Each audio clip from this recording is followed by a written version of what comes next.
আজকের এই সবার জন্য বিশেষ করে শাহিনকে ধন্যবাদ জানাই, তার এই অবশ্যই আমাদেরকে ব্যবহার করার অনুমতি দিয়েছেন।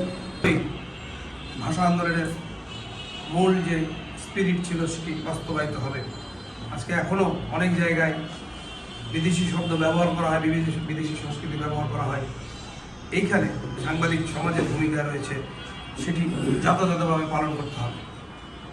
সিনিয়র বড় ভাই ইনসানকে শক্তিশালী করবো। সকলকে ধন্যবাদ। বাংলাদেশ জিন্দাবাদ। প্রস্তাব পাঠাবো, ডিসির মাধ্যমে প্রস্তাব পাঠাবো, কারণ ঢাকা, চট্টগ্রাম, বগুড়া, তারপরে এর সঙ্গে একটি রাজনৈতিক দাবি থাকবে, সেটা হলো বনানী থেকে মান্ডানি পর্যন্ত বাইপাস করে দিতে হবে। এর কাছে একটা দাবি জানানো হচ্ছে, তিনি অলরেডি ঢাকাতে একটি আলোচনা শুরু হয়ে গেছে।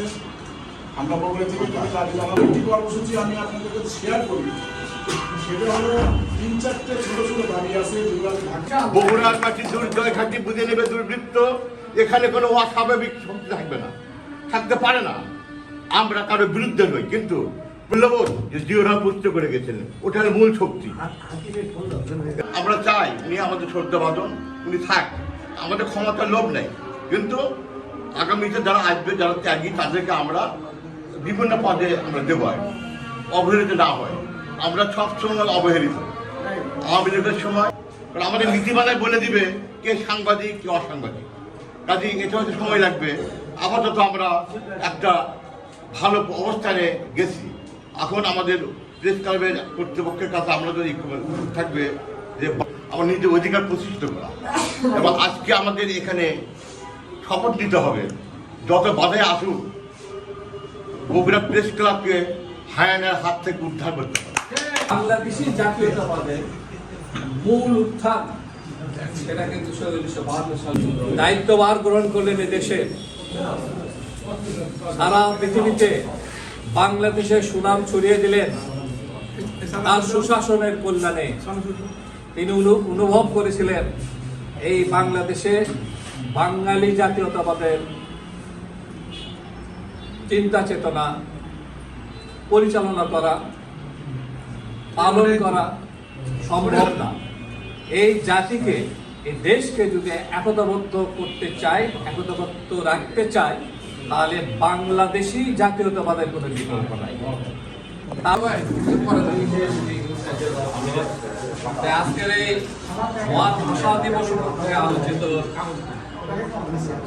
আলোচনা সভার সম্মানিত সভাপতি, সম্মানিত উপস্থিতি, সবাইকে আসসালামু আলাইকুম। প্রেস ক্লাবের বর্তমান আহ্বায়ক কমিটির সম্মানিত সদস্য এবং দৈনিক বগুড়ার ভারপ্রাপ্ত সম্পাদক আমাদের অগ্রজ বড় ভাই, আমাদের দুর্বলতা আছে ভাই, এটাকে আমাদের কাজে লাগাতে হবে। এবার আমি আজকের এই আলোচনা সভা, রাজনীতিতে শেষ বলতে কিছু নাই, কিন্তু রাজনীতিতে টিকে থাকতে হবে। আমরা এই ব্যানারটার অপমান না করি। আমরা জাতীয়তাবাদের চেতনা যেটা আছে, সেই চেতনার সঙ্গে আগামী বিগত দিনে শহীদ প্রেসিডেন্ট জিয়া রহমান ছিলেন, তার পত্নী বেগম খালেদা জিয়া ছিলেন, তার উত্তরসূরি তারেক রহমান আছেন। হয়েছিল সেই ঘরে আমার 3য় দিনে মিটিং। আমি সাধুবাদ জানাই সবাইকে। আজকে আলোচনা সভা থেকে আন্তরিক ধন্যবাদ এবং অনুরোধবাদ জ্ঞাপন করছি। এভাবেই যেন আমরা একসঙ্গে পথ চলতে পারি, সেই প্রত্যাশা রাখতে হচ্ছে। এবার সেই বিষয়টা আলোকপাত করেছেন এবং এর থেকে আমাদের আগামীর অনুপ্রেরণা, আগামী কর্ম পরিকল্পনা আমরা নির্ধারণ করব। আপনাদের সফলতার পূর্ব শর্ত হলো প্রপার টাইমে স্ট্রাইক। অর্থাৎ দেখবেন পৃথিবীতে যত অভ্যুত্থান হয় ভোরের বেলায় হয়। তাদের আজকের এই আলোচনা সভায় আমরা বাংলাদেশের মানুষের যে আকাঙ্ক্ষা, জুলাই বিপ্লবের পরে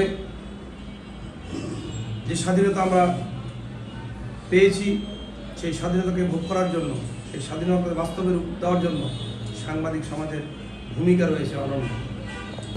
আন্তর্জাতিক মাতৃভাষা দিবসের উপর সুচিন্তিত মতামত ব্যক্ত করার জন্য অনুরোধ করছি।